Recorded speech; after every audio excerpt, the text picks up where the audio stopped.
నమస్తే, welcome to పక్కా local Telangana news. ఇక వివరాల్లోకి వెళ్తే యూట్యూబ్ జర్నలిస్టులపై కీలక వ్యాఖ్యలు చేశారు సీఎం రేవంత్ రెడ్డి. గతంలో సీనియర్ జర్నలిస్టులకు మర్యాద ఉండేదని ఇప్పుడు లేదన్నారు. కనీస మర్యాద కూడా పాటించని జర్నలిస్టులు ఇవాల్టి రోజుల్లో ఉన్నారని మండిపడ్డారు. అనంతరం యూట్యూబ్ జర్నలిస్టులకు చూస్తే చెంప పగలగొట్టాలని అనిపిస్తుందన్నారు.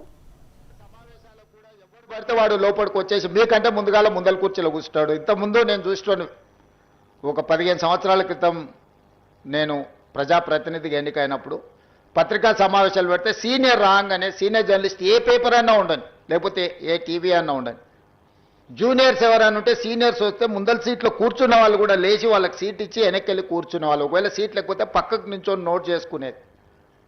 ఒక బాధ్యత, ఒక గౌరవం, ఒక మర్యాద. వాళ్ళ యాజమాన్యాలు ఎవరున్నా జర్నలిస్టుని ఒక గౌరవించుకునే పరిస్థితి ఉండే. ఇప్పుడు ఆ పరిస్థితి పూర్తిగా దెబ్బతిన్నది. వాడు ఖాళీగా ఉంటాడు కాబట్టి 3 గంటల ముందే వచ్చి ముందల కుర్చీలో కూర్చుంటాడు, కాలు మీద కాలు వేసుకొని.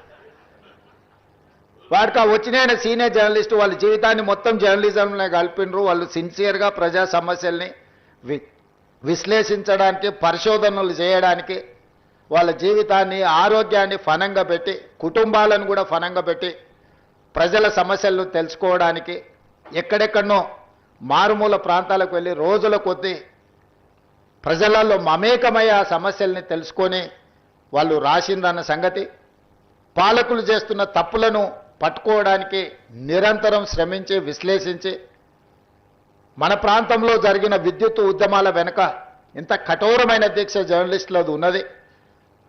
సరళీకృత విధానాలు వచ్చినప్పుడు ఆ సరళీకృత విధానాలు దేశ సంపదను పెట్టుబడిదారులు ఏ విధంగా కొల్లగొడతారని ఆనాడు విశ్లేషించిన జర్నలిస్టులకు ఈరోజు వచ్చినోనికి వాళ్ళ గురించి ఓనమాలు కూడా తెలియని పరిస్థితి. వాళ్ళు వస్తే కనీసం కూర్చోమని చెప్పాల్సిన కనీస మర్యాద పాటించాలన్న ఇంగిత జ్ఞానం కూడా కోల్పోయిన వాళ్ళు ఈరోజు వచ్చి మేము పత్రికా సమావేశాలు పెట్టినప్పుడు ముందల వరుసలు కూర్చోవడం కూడా ధిక్కారంగా,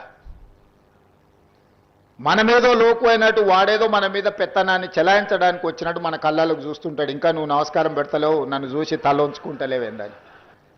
నాకైతే అప్పుడప్పుడు అనిపిస్తుంది దిగిపోయి పల్ల చెంపలు వలగొట్టాలని. కానీ పరిస్థితులు, హోదా అడ్డం వస్తుంటాయి. గతంలో జర్నలిస్టులను చూస్తే మర్యాద ఇచ్చి పలకరించి ప్రెస్ మీట్ అయిపోయిన తర్వాత వాళ్ళతో 10 నిమిషాలు మాట్లాడి మేము చెప్పిన దాంట్లో ఏమన్నా లోపాలు ఉన్నాయా, లేకపోతే మేము చెబుతున్న ఉద్దేశం